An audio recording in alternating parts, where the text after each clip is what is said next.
Have you ever jumped into a farm enterprise to realize it was a little more than you bargained for?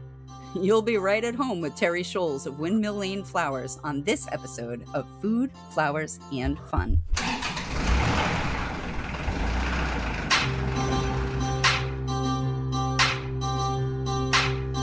If you're the woman who does it all, farm work, housework, bookwork, homework, getting up at the break of dawn, this is the podcast for you. How do you multiply by fractions now? Get away from the cares of the day. Free stock, root stock, feed stock, seed stock. Chat with women around the world who raise food, flowers, and fun. With your host, Kay Castrataro. That's me. Welcome back to Food, Flowers, and Fun. I am your host, Kay Castrataro, and as always, we are sponsored by Penlight for Farmers, helping you to create purposeful farm lives rich in time, energy, and abundance. Today, I am so excited to introduce you to Teri Schols of Windmill Lane Flowers. This woman is incredible. She has a great backstory, even though she doesn't think so. And we're gonna just jump in. Teri, welcome today. How are you? Thanks. I'm great. Thanks for having me. This is exciting. I've never done this before. So we're all going to learn something new. I love introducing people to podcasting because it really is just like chatting, because at least with me it is. So yeah, that's great. I love to just start out and have you tell people how you got into this thing we call farming, because everybody enters the farm world from a whole different perspective. So tell us when you started farming, how you got into it, and why you're farming today. Well, I mean, I've been in farming industry my whole life. My dad was a crop farmer with peas back in the day. My husband has raised cattle forever, off and on. So I've always been surrounded by farm and farm ground. I live in Skagit County, Washington, so up in the Pacific Northwest, where farming is pretty prominent all the way around, and it's just something I've always been a part of. Now, honestly, I didn't realize that flower farming was even a thing, which is weird coming from Skagit Valley, because obviously I did know about tulips and daffodils and things like that, but I really didn't know it went beyond that in this area until my kids were up and out of high school, and I had to find something different to do. And then I've been a nurse for 25 years now. And then, same story with many other people that kind of got into this. It was a COVID thing. I was actually not working as much because it wasn't busy when it first broke out. And I was really actually laid off my job for about 3 weeks in the industry of nursing that I worked in. And so I just dug my hands back in the garden and went from there. Yeah. So, there are so many interesting things that I'm hearing there. And first of all, it is that idea that we can be surrounded by different types of agriculture and almost become immune to them. So, when I'm thinking of like those big, huge tulip farms that you're probably talking about Right. in Washington, and I'm thinking, man, they're so beautiful. And yet the type of flower growing that you do now is very, very different. So talk about how you're doing it and what it is. Like, you were talking about getting your hands in the dirt during COVID, and those COVID years, I think the fruit we get there's from PTSD them. from everybody, because I went from being laid off to being put back in the ED, and it was just like a bomb had gone off. So it was on very many different spectrums, to where it was just, anyway, everybody knows about it. Go down that rabbit hole. I'm not going to, because but I think everybody doesn't know what it was like as a frontline responder. I have a friend who was a nurse in the ER during COVID, and it was a really horrible time for it was really nurses, and I ugly. think But that mental health took a toll. yeah, well, when COVID first got here, Washington State was one of the first ones hit out of that nursing home or something like that. But the reality is, when that first round hit, I worked in peri-op, which means I was elective surgery recovery room many of the times. And we were actually shut down and laid off. And at the time when COVID was first coming on, and it was all over the news, the ER was empty. I mean, because people were scared to go to the ER because they might catch COVID there. So, like I said, elective surgeries were shut down. We were all kind of farmed out. I was what's called a per diem nurse, so I just filled in for sick calls and vacation time. So they actually laid me off for a while. because our hospital was truly, it was empty. It was the weirdest thing ever. Yeah. And then by the time rounds, variants changed and rounds 2, 3, 4, 5 kicked in, well, we got, just as ugly as everybody else did. And elective surgeries were still hit and miss, but means I had ER background, I went back to the ED and started helping out there. And yeah, it was ugly.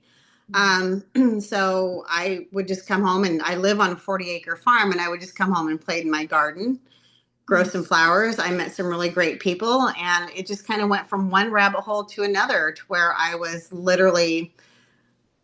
sold at a roadside stand for 4 years, and that even evolved over time, just from selling loose stem dahlias to, really kind of specialty bouquets out there.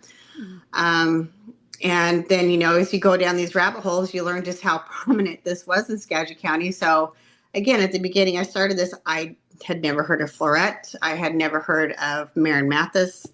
Obviously now I've taken the Floret workshop. I always believe in supporting local. I've taken sweet pea classes from Marin. I've met her several times. She's delightful. I've met Ann Long from the Dahlia House. She's one of my close friends. And so you really just, you evolve in it, and it goes down different rabbit holes. And now I've kind of scaled back from the roadside stand selling. I'm going to do a couple of wholesale markets this year, and I've kind of honed into more seed production.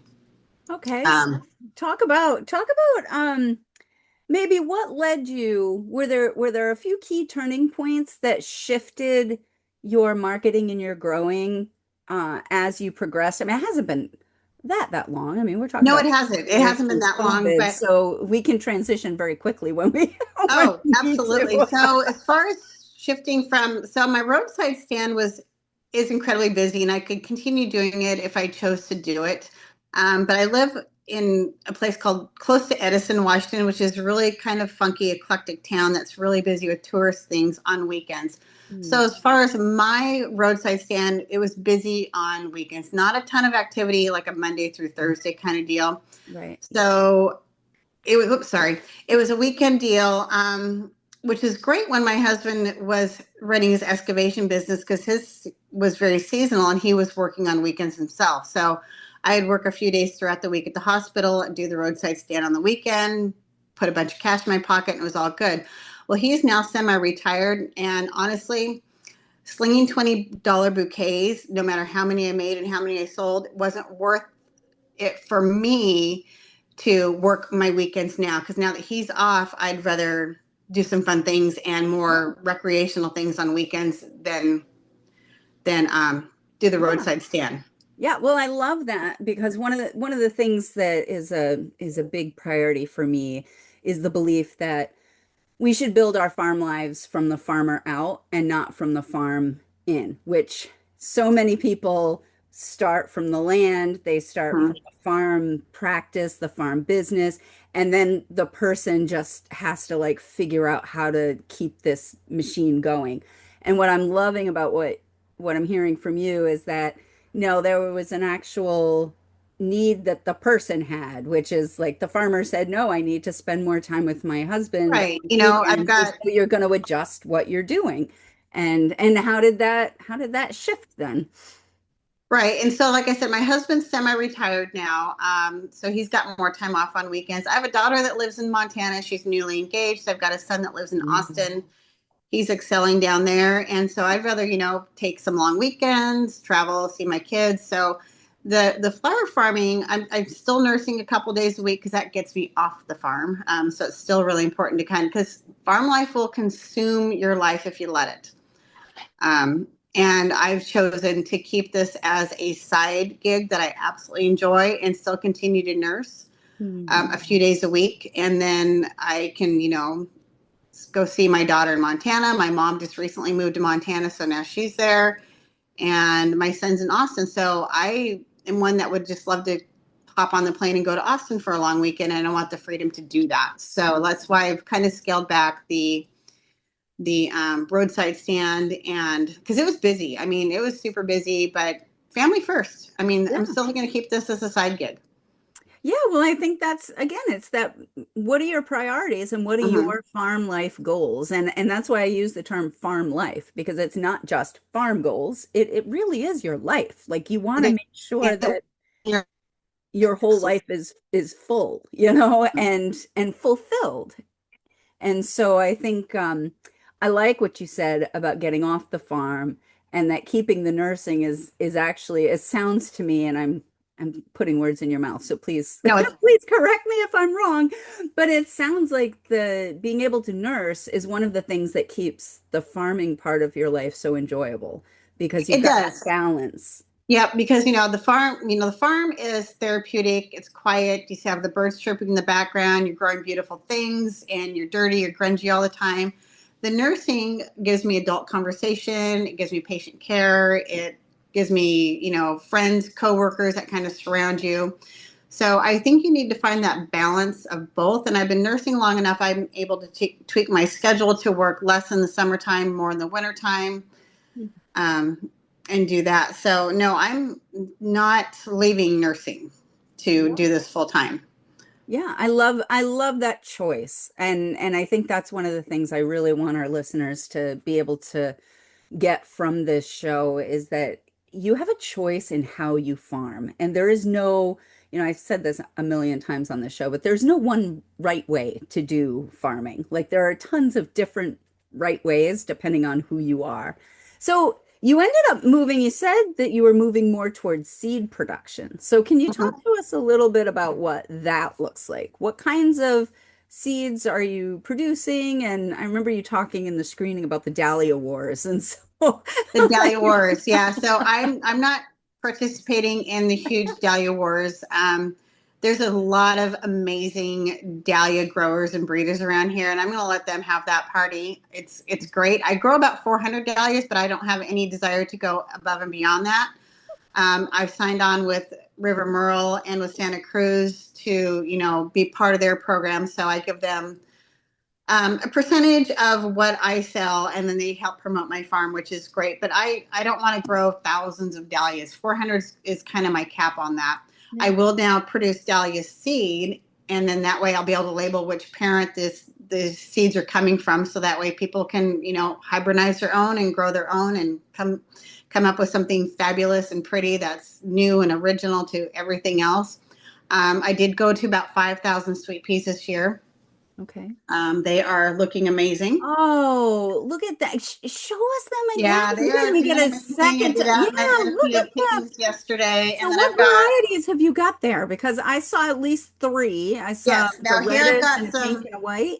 I've got some wild swan. Whoop, I got some wild swan here. I've got some Leamington. I've got some M&M. Oh, I think there's some okay. Juliet in there, and then I've got these. There Oh we my gosh, see. in the back, yeah, the lavender ones, they are Yeah. Sorry, tremendous. my dirty office. No, Back there. And I'm so I'll looking do at the seed flowers. That's production. all I'm seeing. I'll do seed production off of those. I'm growing some cut flowers just because, I still do bulk flower buckets for like DIYers or whatever.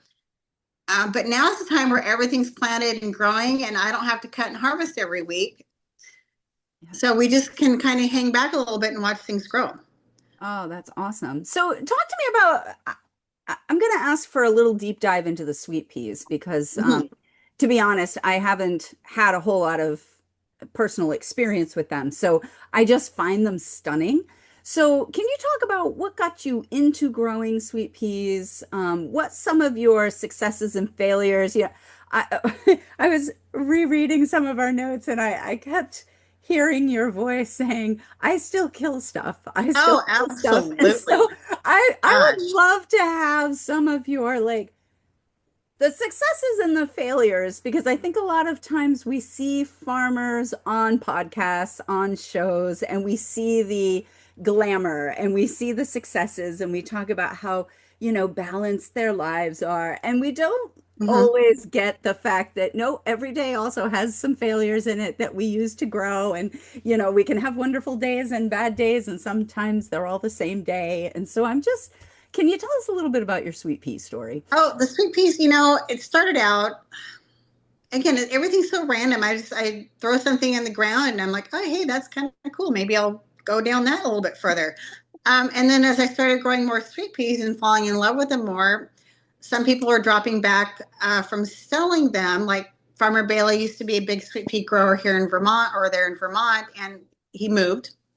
and he's not selling them here. Florette decided to back out of the sweet pea field. So I just kind of seen this little open window Yeah. as some were going out for me to kind of slide into it. And I did, and it's been great. I grow a little bit more each year on it, and I learn a little bit more each year on it. So I did some workshops with it with Maren Mathis of the Farmhouse Flower Farm. She's real local to me. She's down the road about 20 miles, and she is like the sweet pea queen. So, I mean, who better to learn from? And then I still reach out to, like Roger Parsons and English Sweet Peas and everybody going on over there, and just continue to build my knowledge on it and just kind of keep going with it.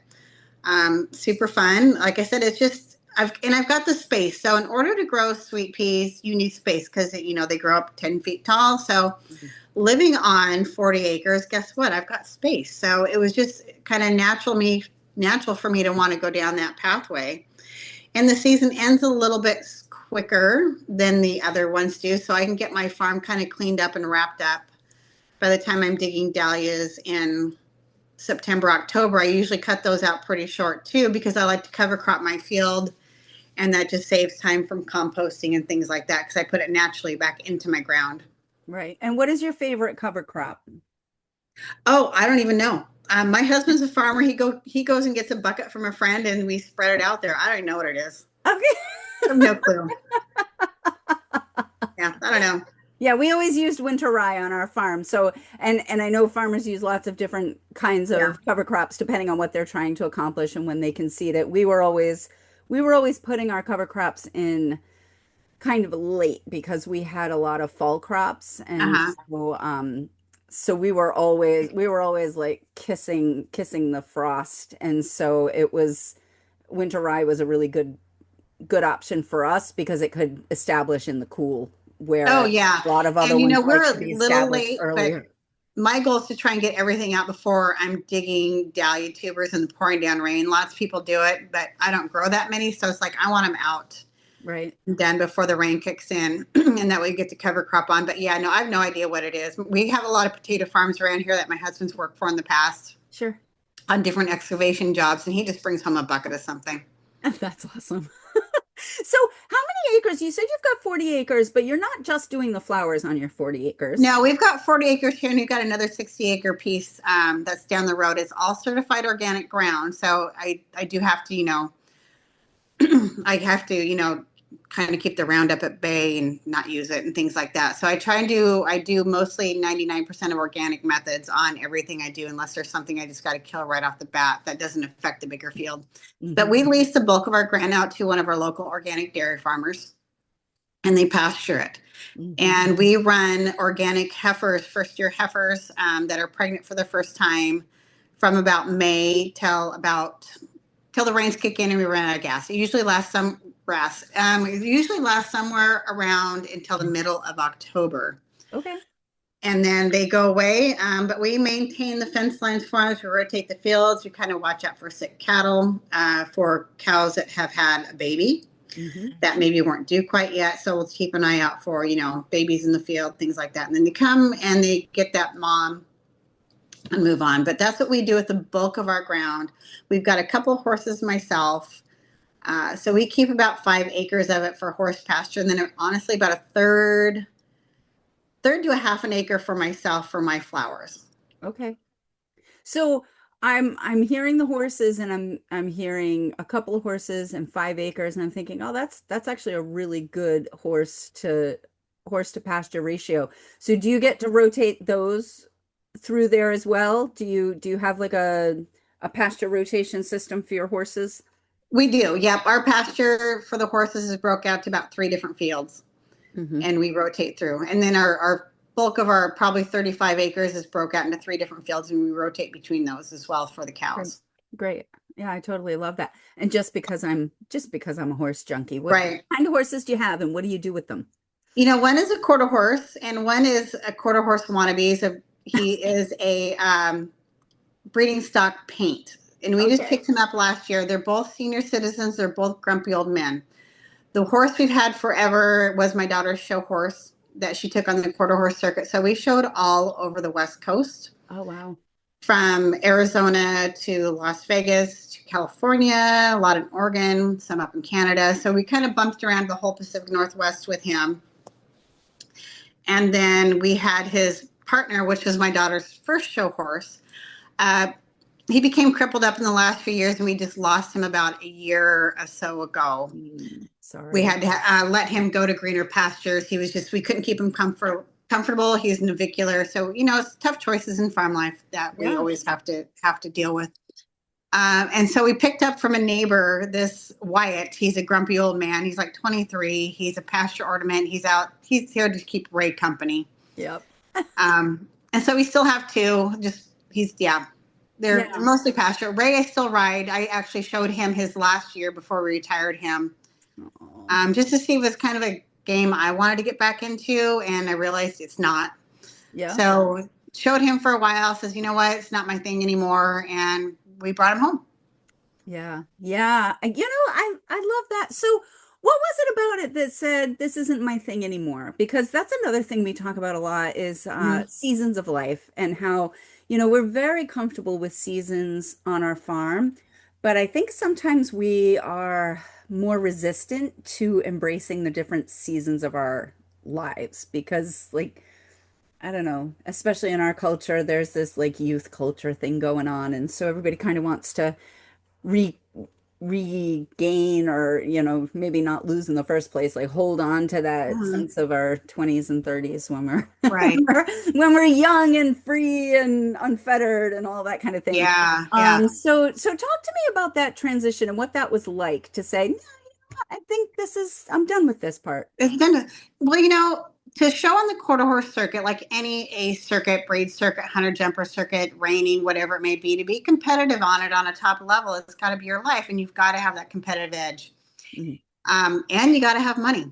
And, even if I have the money to do it, you have to have that real competitive edge and want to win. I don't have the competitive edge anymore. I'm there to have a good time, whether I take first or last place. I don't really care. Yeah. And it's a lot of money and a life consumption if you don't have that competitive edge and want to win. I mean, it's just like farming, it can suck the life out of you, and it's got to be what your life revolves around. And it's not what my life revolves around anymore. So it's time just to let things go.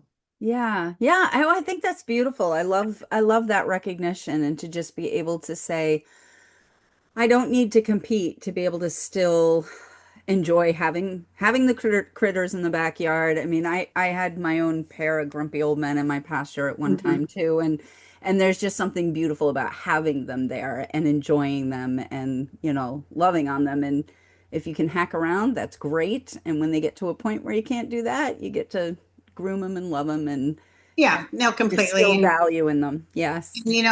Ray, our show horse, he's probably still 19 years old when we were showing him, and he just kind of let me know he didn't want to do it anymore.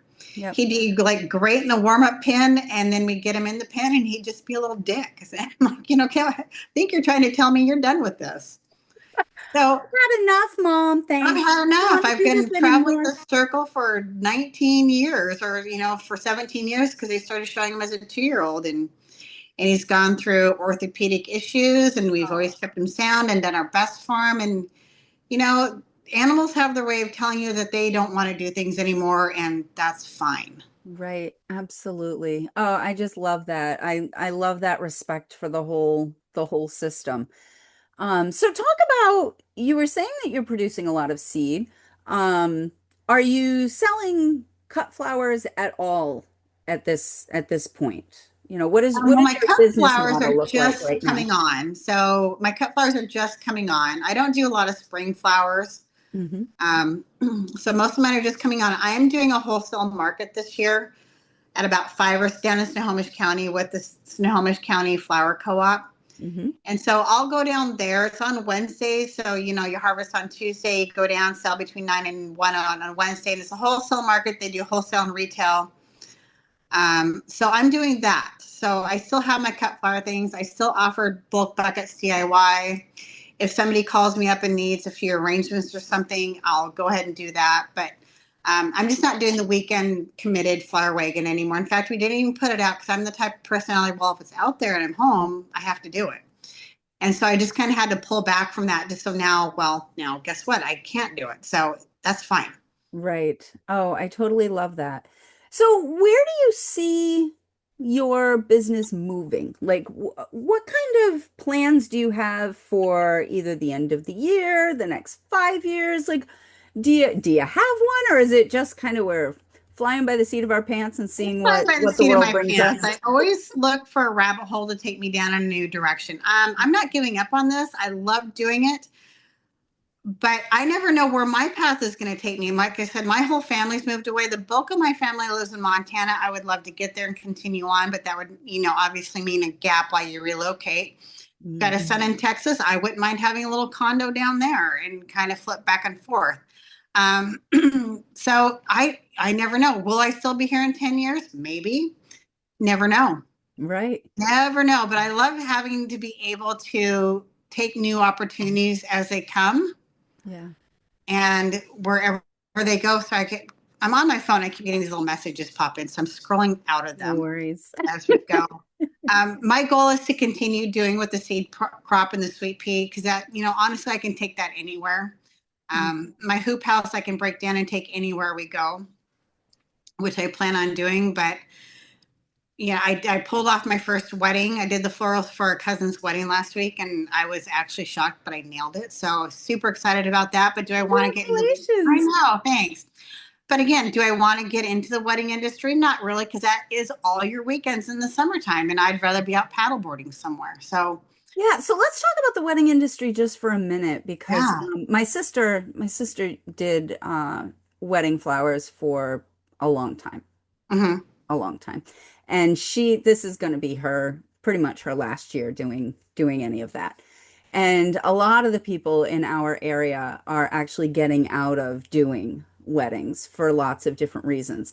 So, why don't you talk to me about some of the things that you learned during your first wedding? What was the good, the bad, and the ugly about that? Because it is its own industry. Like Oh, it definitely totally. is. There's nothing quite like the wedding industry. I couldn't do it, to be honest. Hmm. I mean, you take one look at me. I don't have the glitz and the glamour that you need to have for weddings. Like I don't have the desire to be that particular and to be patient all of the time with all of the different people Right, and because because that's you're probably meeting why I never people went at into one of the labor and hardest delivery times of nursing. their lives. Like it's a beautiful time of their life, but weddings are incredibly stressful and triggering for most people. And so when you're dealing with mothers and daughters, Right. mothers and mothers-in-law and daughters-in-law and all of those things. So what did you learn from that experience? Oh gosh, I learned that ignorance is bliss. I mean, truly, I'd never done one before. My cousin and her daughter pulled in my yard one day last summer. They're like, "Can you do my wedding?" And I'm like, "Well, sure, yeah. When is it? That'd be great." And honestly, I thought they were talking about me supplying the flowers for them.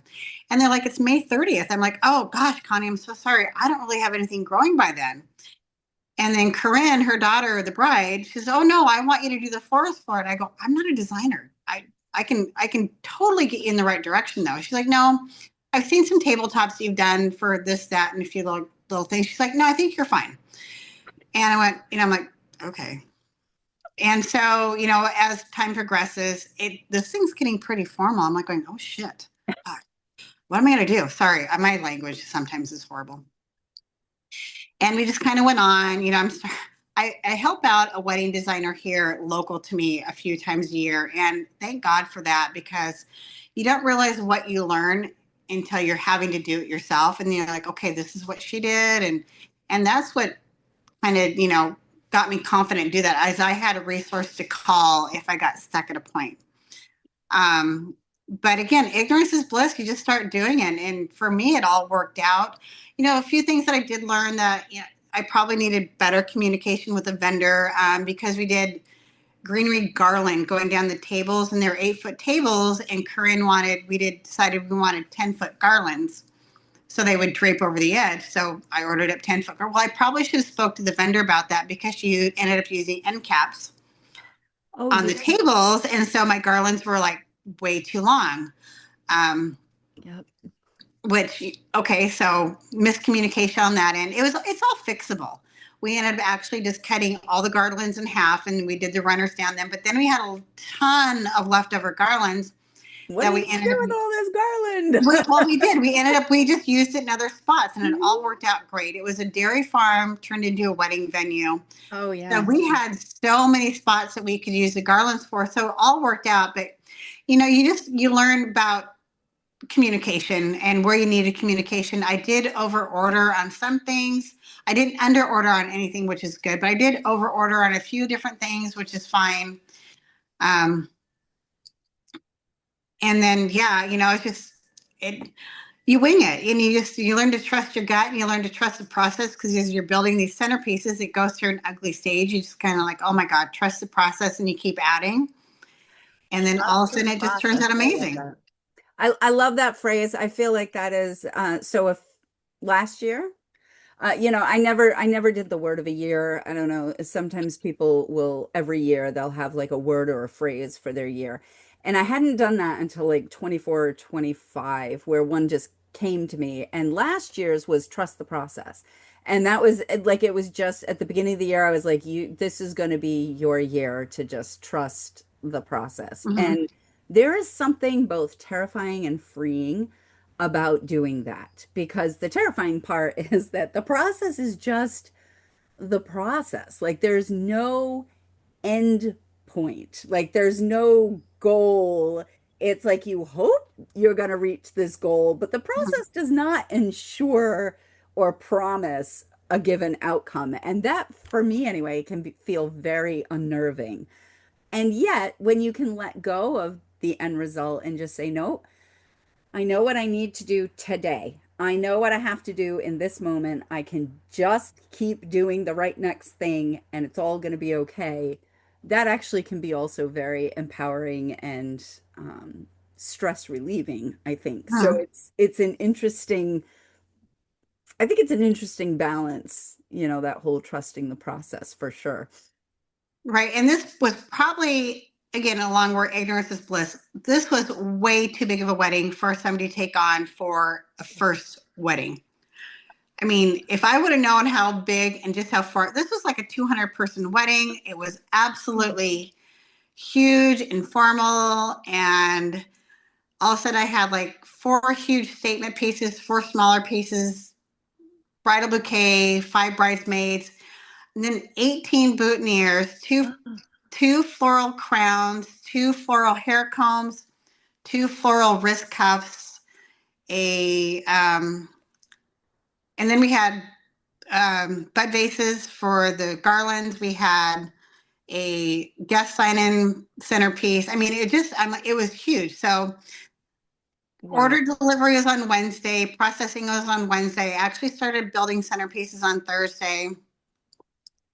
Thank God I have a walk-in cooler, so that was huge. Mm, And we turned my horse barn into my floral workshop studio. yeah. Tables and flowers galore everywhere. And then the wedding was on Saturday. By Friday night at 8:30, when I still had 18 boutonnieres and all the little detail work. And then the temperature starts cooling off outside, and my glue's not sticking to the hair combs. I'm like going, oh shit. Oh, So basically, you just have to step back for a minute. And it says, you know what? It got to be about 10:30 at night. And I'm like, I need to go in for a few hours sleep.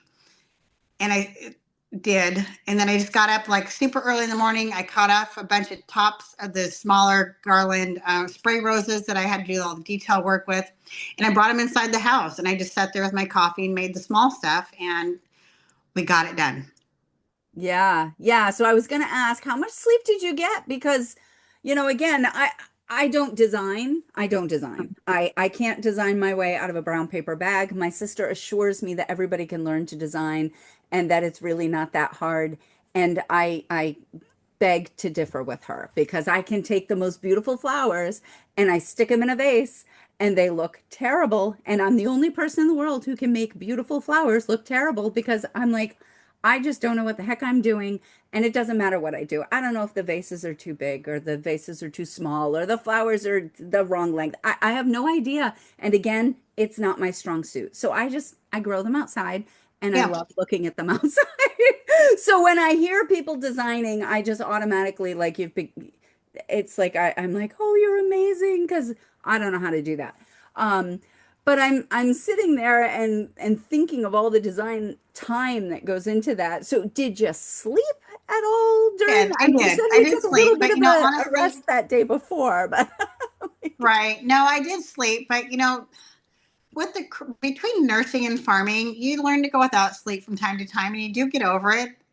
You catch up the next day or whatever. So no, I did sleep for a couple hours that night, and then I got back up and just grabbed my coffee and went up to the barn and grabbed what I would need to finish up what I needed to do for glue work and detail work. And I just brought it in the house and put a bunch of paper towels down on my kitchen counter and sat there and drank my coffee and finished up. And that way I was didn't have to worry about it. And the design work, I think the bulk of it is once you have a color palette that you're just not grabbing random things out of the garden, it works out better. yep, yep. Because it did. I somehow, like I said, I pulled it off. I was shocked I did it, and Corinne was like, "Yeah, I knew you could." And I'm like, going, "Well, I I'm glad somebody did. the pressure was on. The pressure was on. Do not pick a 200-person formal wedding to do your first solo floral design work." And I think to myself that really there were like 1,000 different ways I could have botched it. Oh yeah. And just not knowing, showed up with a couple sunflowers and here's this big, beautiful wedding. I'm like, oh, that's not going to work so well. Not that I don't love sunflowers, but It wasn't a sunflower wedding. was Yep. not a sunflower wedding. I hear you. I absolutely get that. So what I'm really taking away from that is a couple of things. I'm taking away the fact that sometimes it's better to jump into something when we don't really know what we're doing. I kind of did that podcasting, to be honest, where it was like I started filming podcast interviews before I had any idea that there was like a right or a wrong way to do it. And I was just like, well, this is the way I'm going to do it. And, it seems to be working. So, but I had all kinds of people saying, well, you can't do a podcast this way.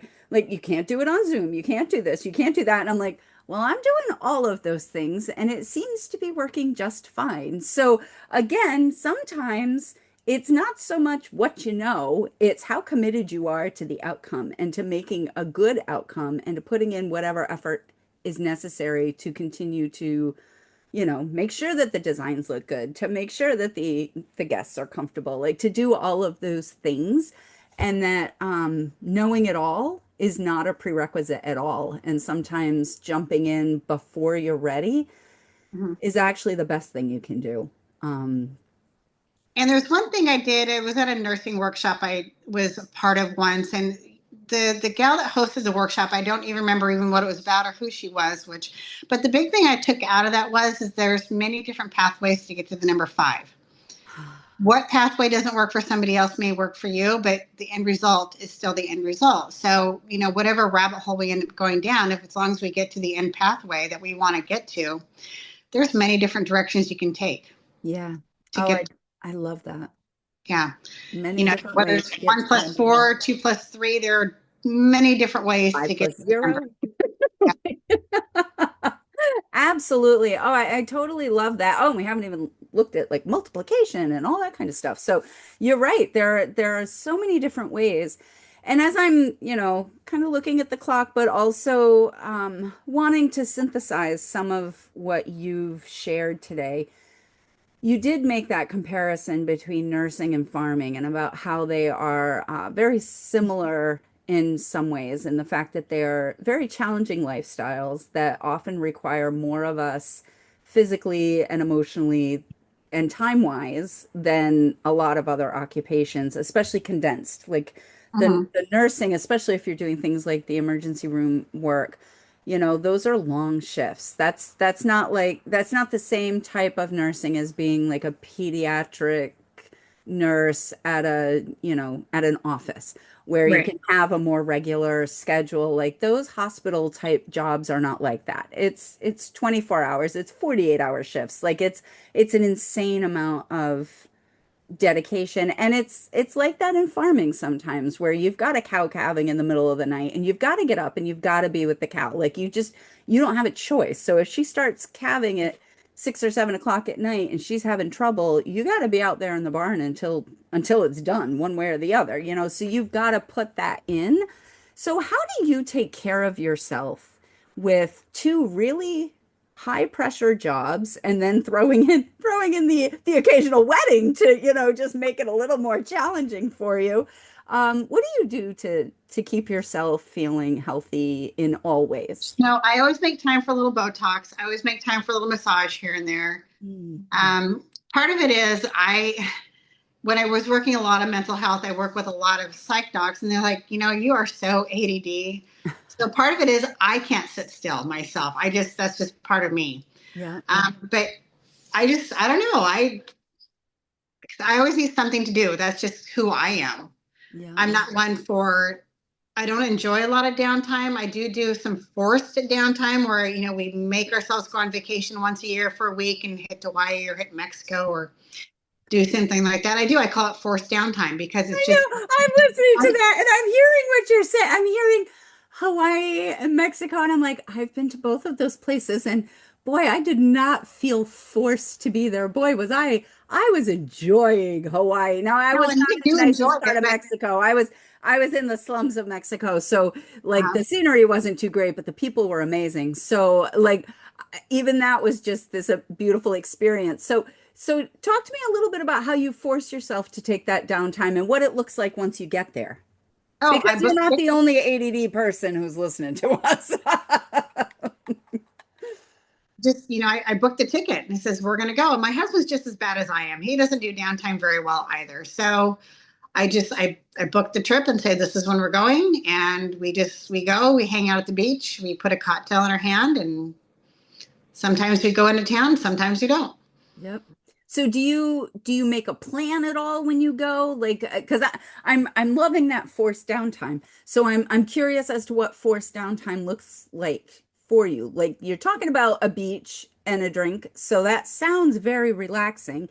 Does it feel relaxing? It does. Okay. Yeah, because there's no choice. I mean, we can't get up and do chores. We can't get up and go, Mm. that is your choice. I never make plans. When we're on a trip and we just take each day by day. I think one of the funnest trips my husband and I did was we bought a plane ticket to Tampa, Florida, and we bought the return ticket out of Key West, Florida. And we So rented a car. you had to get from Tampa to Key West. We had a rental car, but we didn't have a single hotel reservation anywhere. Wow. And we just kind of ping ponged around the state and we ended up in Key West and flew home. So I How don't I cool. don't like being there's so much structure in either farming or nursing or raising families or anything that when I'm doing my forced downtime, I don't want to be structured. So we get up and we said, well, which direction you want to go? Oh, I love that. I gotta tell you, I've always wanted to do a like cross country road trip, kind of like that, where you just, I've always gone across country like with a goal in mind, like to and Mhm. from college or those kinds of things. So you had to get someplace at a certain time. And I would always see these like little historic places or, scenic overlook here. And I'm like, one day I'm gonna just drive across the country. And anytime I see one of those interesting little like, oh, somebody was born in this house.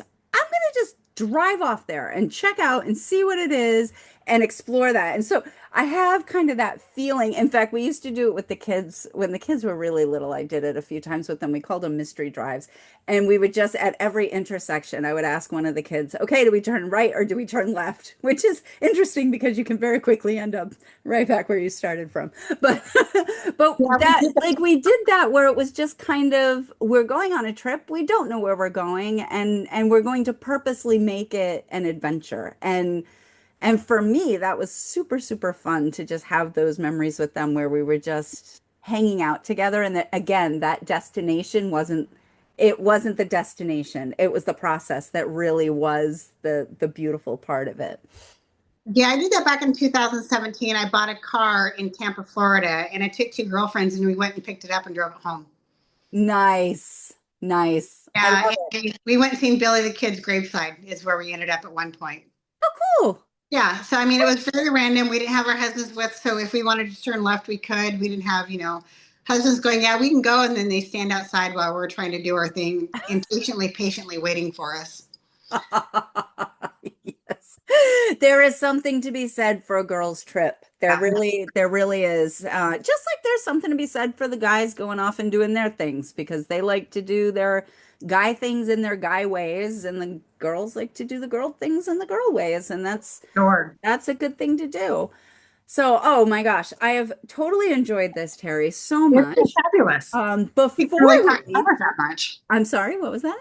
Think we really talk flowers that much, but that's okay. Well, this is kind of what happens on this show. I know they are so stunning. I've got to start like I don't know. I got to check those out a little bit more. I haven't done much with sweet peas, and I'm kind of addicted after seeing them in those vases. They're amazing.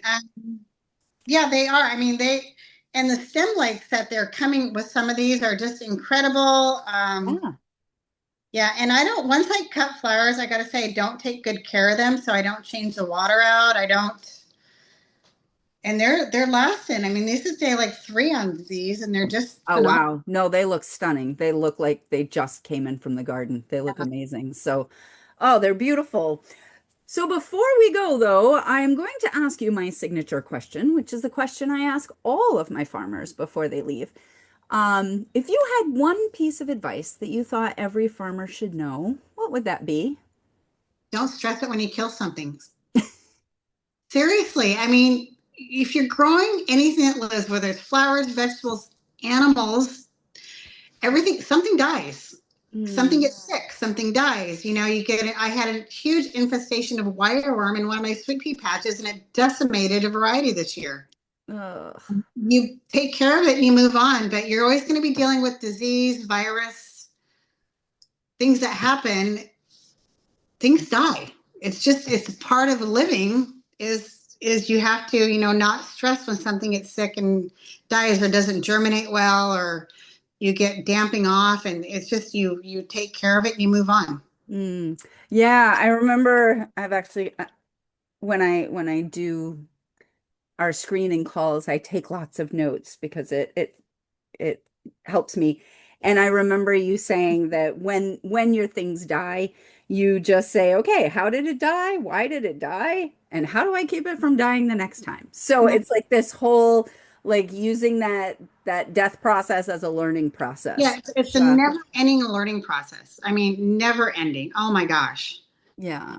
Oh, I love that. So I think that whole idea of having that grace for ourselves is a really important part of living, Yeah. not just farming, but especially in farming. So thank you so much, Oh, Terry. thank you for Such a having me. pleasure. I want to thank all of you, and we will see you next time on Food, Flowers, and Fun. Bye. How do you multiply by fractions, Mom? Farmers calling, our show is all done. Goodbye, farewell, so long, adieu. See you next week, same time, same place for Food, Flowers, and Fun. Go in peace. Visit us at www.penlightfarmers.com.